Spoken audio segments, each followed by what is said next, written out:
جی میں ہوں Nadeem Siddiqui metro seven Pakistan کے ساتھ اس وقت موجود ہوں میں کیماڑی کے علاقے میں، اور کیماڑی کے نوجوان یہاں پر میں دیکھ رہا ہوں کہ کھڑے ہوئے ہیں اور ہاتھوں میں پلے کارڈ اٹھائے ہوئے. ان کا کہنا یہ ہے کہ گٹکا کھاؤ گے تو گھر کیسے چلاؤ گے. یقیناً منشیات اور گٹکا جو ہے وہ جان لیوا ثابت ہوتا ہے اور کینسر کے باعث بنتا ہے. اسی طرح ہمارے ساتھ موجود ہیں ایک نوجوان ناصر نام بتاتے ہیں. کیا کہتے ہیں کہ آپ کو کیسے خیال آیا کہ نوجوانوں کو منشیات سے دور رکھا جائے؟ مسئلہ یہ ہے کہ ہمارے یہاں نوجوان نسلوں کو بالکل برباد کیا جا رہا ہے اور اس کی مین وجہ جو ہے نا منشیات ہے.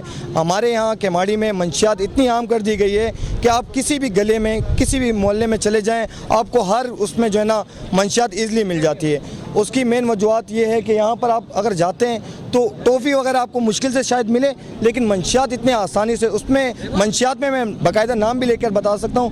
آئس جو ہماری آنے والی نسلوں کو برباد کیا جا رہا ہے اس آئس کی وجہ سے، اور ہمارے جتنے بھی نوجوان ہیں ان کو گراؤنڈ نہیں دیے جا رہے اور ان کو جابس کی اپرچونیٹیز وغیرہ نہیں دی جا رہی، جس کی وجہ سے وہ منشیات کی طرف راغب ہو رہے ہیں. تو میں انتظامیہ سے بھی ریکویسٹ کرتا ہوں آپ کے توسل سے اور تمام سلیکٹڈ الیکٹڈ، کیونکہ بہت زیادہ بلیم گیم ہو جاتی ہے. سیاسی اسٹیپ لیا تھا کہ ہم ساری تنظیموں کے پاس گئے، ساری پارٹیز کے پاس گئے، سب کو آن بورڈ لیا، لیکن آج افسوس کے ساتھ کہنا چاہ رہا ہوں کہ آج وہ ہمارے ساتھ نہیں جڑے ہوئے.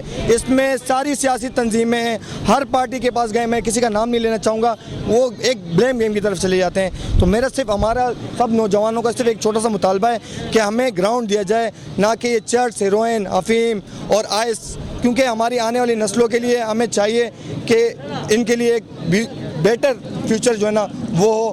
اور اس حوالے سے میں آپ کو ایک اور چیز بتانا چاہوں گا. ابھی لاسٹ اولمپک ہوا ہے، اس میں پاکستان نے ایک گولڈ میڈل بھی نہیں جیتا. 88 ممالک میں سب سے زیادہ نوجوان پاکستان میں، لیکن ہم نوجوانوں کو منشیات کی طرف دور رکھا گیا ہے اور منشیات کی طرف ہمیں راغب کیا گیا ہے اور ہم سے ہمارے گراؤنڈ وغیرہ چھین لیے گئے. دیکھیے بڑی غور طلب بات یہ رہی کہ یقیناً یہ نوجوان بتا رہے تھے کہ 88 ممالک میں پاکستان کے بڑا اہم کردار رہا ہے، لیکن افسوس کی بات یہ ہے کہ یہاں پر کوئی بھی اس وقت جیت کے نہیں آیا. سلسلہ یہ صرف اس حد تک نہیں رہے گا کہ یہ جو آج کیا ہے، میں چاہتا ہوں اس سلسلے کو آگے بڑھنا چاہیے، کیونکہ مور دین 15% بچے ہمارے جو ہیں، اگر میں غلط نہیں ہو رہا ہوں نا تو مور دین 50% بچے جو ہے وہ گٹکا کھاتے ہیں یہاں پر. وقتاً فوقتاً ہم اپنے پلیٹ فارم سے بھی جناب ہم لوگوں نے جو ہے اپنی ریلیاں بھی نکالی ہیں اس سلسلے میں، اور اپنا بھرپور کردار جو ہے اس میں ادا کرنے کی کوشش کی ہے. آپ کی بات بالکل درست ہے، جس طرح ہونا چاہیے تھا اس طرح ہم نے نہیں کیا.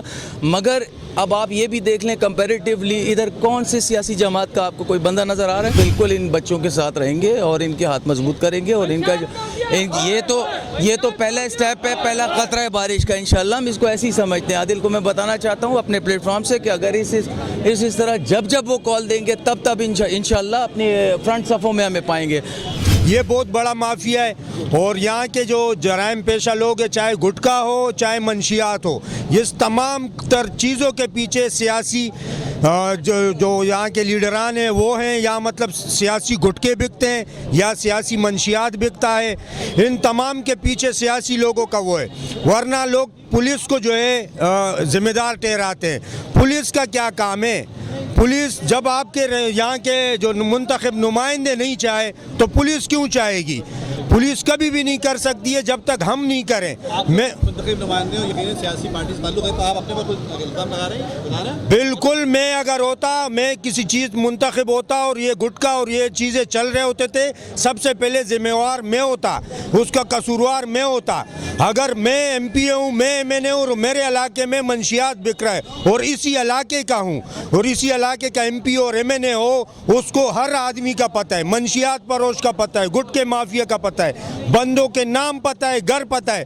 اس کے باوجود بھی وہ جو ہے الزام ٹھہراتے ہیں پولیس والوں کو. اسی طرح ہمارے خاتون موجود ہیں، ان سے بات کرنے کی کوشش کریں گے کہ اگر یہ موبائل سے فارغ ہو جائیں گے تو آپ سے بتائیں گے. یقیناً آپ اس مظاہرے میں شامل ہیں، کیا کہتے ہیں آنے والی نسلوں کو کس طرح سے دیکھ رہی ہیں؟ ہم یہاں پہ جو احتجاج کر رہے ہیں مافیا، گٹکا اور منشیات فروشوں کے خلاف. آنے والی نسل کا جو مستقبل ہے مجھے بہت تاریک نظر آ رہا ہے، کیونکہ ہماری نوجوان نسل نہ تو وہ برسر روزگار ہیں، نہ وہ تعلیم کی طرف جا رہے ہیں. منشیات فروش نے اتنی بری طرح سے اپنا پنجہ گاڑ لیا کہ آپ یقین نہیں کریں گے کہ 10-10 12-12 سال کے بچے آپ کو نشہ کرتے ہوئے نظر آئیں گے.